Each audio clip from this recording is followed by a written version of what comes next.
And now we're thrilled to speak to the man himself, David Szalay. Congratulations. Thank you so much. Thank you. It feels like there's been a real kind of excitement around your book. I think it's fair to say, not least with the Booker Prize, but a lot of people, in my actual life, like normal people, right, talking to me, have you read this? This is really great. It's great. Talk to us what it's all about. The book itself? Well, the book is, as you said briefly, it's basically the story of a man's life from sort of adolescence to late middle age, I guess you'd say.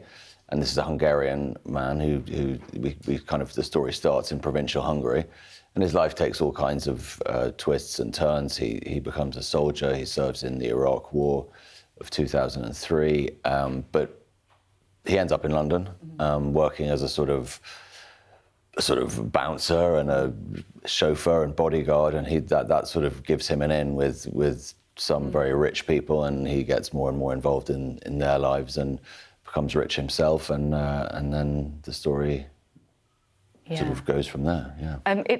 It's interesting because the lead character is the prose is very sparse. It feels like the lead character starts off as being kind of unknowable. And I thought it was really interesting to read what you said about Adolescence, the TV programme, because you said it was excellent, but it would have been even better if it had dealt less self-consciously with this debate. It was almost too clear a sense of what it was about. And I find that really interesting. I guess that's the difference between TV and a book, where the reader has to do a bit more of the work, and you pose the kind of questions rather than the answers. Yeah, I mean, I think it's one of the kind of luxuries that a novel has, is that it can be a bit more unresolved. It can leave questions a bit more open, maybe than film and TV can often. It can sort of get a bit more into the deeper complexities of life. There's just more space, I guess, in a novel to go into things. And it kind of feels like it's the reader as well, like it's almost like a joint project between. I hope so, yeah. I mean, well, the book consists of 10 chapters, which each only cover a few weeks or months of the character's life.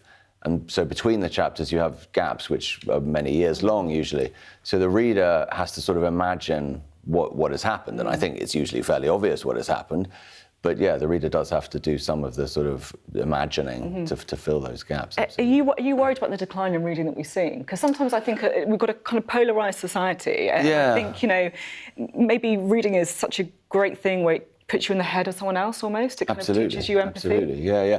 I mean, I think, yes, I mean, I understand the concern, but I think there are some sort of hopeful signs. I mean, I had the kind of great privilege a couple of months ago to be a guest on Dua Lipa's book club, for instance. She has this fantastic book club. Don't make her jealous. I know. It's like Booker Prize, Dua Lipa, it's like too much. I can't deal with it.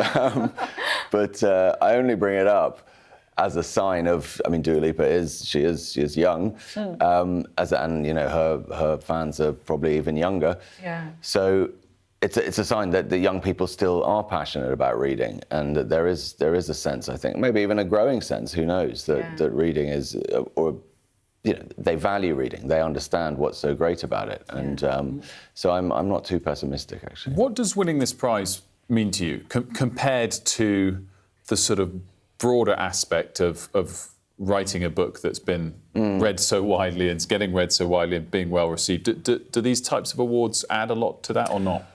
Well, I mean, the award, I guess the biggest prize of all that an award like the Booker offers is a bigger readership. I mean, it's that the book will, I hope, and normally is in this case with the Booker winner, read by far more people than it would be before. My book was already doing pretty well before that, but this will probably take it to another level, I hope, and it will be read by more people. And obviously, that's ultimately what you want. That's the great thing. It feels like it touches on themes of very political themes that we kind of talk about a lot on this programme, like masculinity and what all of that entails, the debate of immigration as well. And do you see it as like a political book in that sense?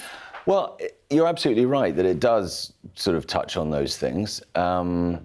But I didn't intend the book to be a sort of contribution to a debate in that sense. I think that what the book can do, what any book can do, is to sort of go beyond the if you're having a debate about something, ultimately that has to be in quite simple and sort of general terms, because But what a book can do is bring that down to sort of the absolute granular, concrete reality of individual lives.